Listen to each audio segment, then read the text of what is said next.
La vie d'une Ducati. Combien de temps ça dure une Ducati avant que ce soit complètement mort?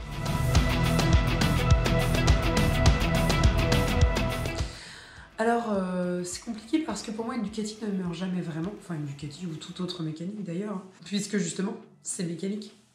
Donc ça peut pas mourir. Tu répares et ça remarche. Après, je dis pas. Hein, parfois, c'est des sommes astronomiques. Donc, faut vraiment en vouloir, quoi. Mais en soi, ça se répare.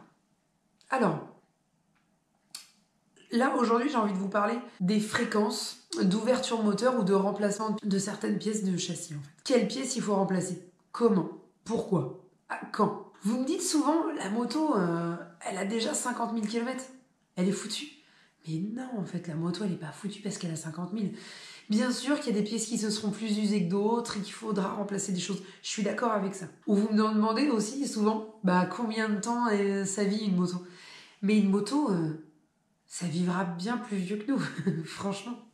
En tout cas, si elle a de la chance, qu'elle est bien entretenue et que les choses sont remplacées régulièrement, franchement, elle va vivre longtemps. Alors c'est vrai que ça serait plus simple de vous dire, à 80 000, c'est mort. Mais ça se passe pas comme ça. Déjà, on peut diviser la question en deux parties, pour que je puisse vous apporter des éléments de réponse plus précis. La partie cycle et le moteur. Partie cycle. Le premier paramètre à prendre en compte, c'est l'utilisation de la moto. Piste, rallye, chemin ou simple route. Ensuite, l'environnement.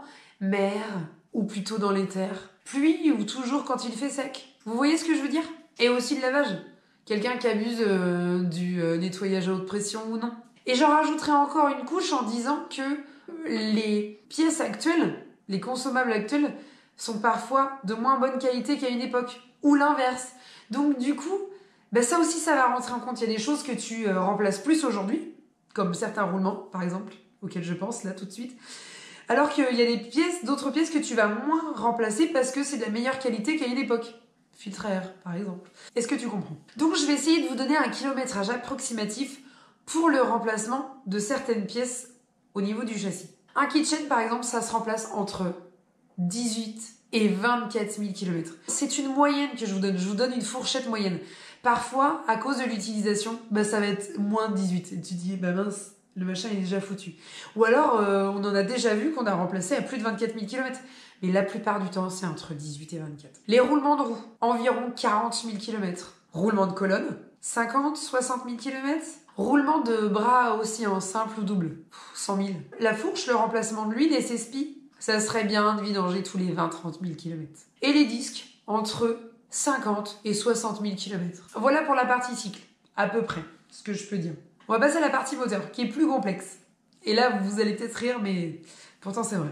Il y a déjà, comme d'habitude, comme pour la partie cycle, énormément de paramètres à prendre en compte. Quel moteur c'est? Est-ce que c'est un moteur comprimé qui a des pièces lourdes? Est-ce que c'est un moteur qui prend des régimes très hauts? Est-ce que c'est un 4 ou un 2 soupapes? Avec refroidissement liquide ou à air? La conception de ces différents moteurs aura forcément une incidence sur l'usure. Alors l'entretien, parlons-en. Déjà, on peut parler de l'huile, mais je vous ai déjà fait 2 vidéos sur le sujet, donc allez voir mes vidéos sur l'huile. Vous allez comprendre, vous allez tout comprendre. N'oublions pas non plus la fréquence d'entretien. Bien sûr, j'entends déjà, mais j'ai pas beaucoup roulé cette année, donc je ferai la vidange l'année prochaine. Mais faut pas oublier que les caractéristiques techniques de l'huile, elles se modifient avec le temps. Même si on est d'accord que, logiquement, les huiles sont meilleures qu'à une certaine époque. Mais quand même, les caractéristiques se modifient. C'est normal. Je vais vous donner un exemple. Un moteur de 748, je vous avais fait une vidéo sur le sujet, je vous le redis là rapidement, mais vous pouvez aller voir la vidéo sur la 748 si vous voulez plus de détails. C'est un moteur qui tourne plus vite, donc c'est un moteur qui s'use plus vite. Celui d'un 10 ou d'un 1198 a des pièces lourdes et est très comprimé, il faut donc être vigilant. On va faire 2 catégories, moteur performant, moteur moins performant. C'est-à-dire des moteurs qui sont très comprimés et des moteurs qui sont moins sollicités. Et on va mettre la 748 à l'écart de tout ça, parce qu'elle c'est une exception. Alors, les moteurs comprimés, c'est à partir des 10,98, 8,48, 11,98, tout ça. Faut prévoir une ouverture entre 40 000 et 80 000 km. Alors, la plage, elle est large, hein, mais déjà, ça dépend aussi d'utilisation de la moto. Mais c'est vrai qu'à 40 000, il faut commencer à penser qu'une ouverture moteur serait vraiment à privilégier. Plus moteur comprimé sera sollicité, plus il faudra anticiper cette ouverture. Quand on ouvre le moteur, on va faire une vérification globale de toutes les pièces et un remplacement des pièces d'usure. roulement, ça peut être roulement de vélo, roulement de boîte, les coussinets de bielle, etc. On va tout vérifier. Pour un moteur moins sollicité, on peut prévoir une ouverture entre 80 000 et 100 000 km. Toujours pareil, ça dépend de l'utilisation.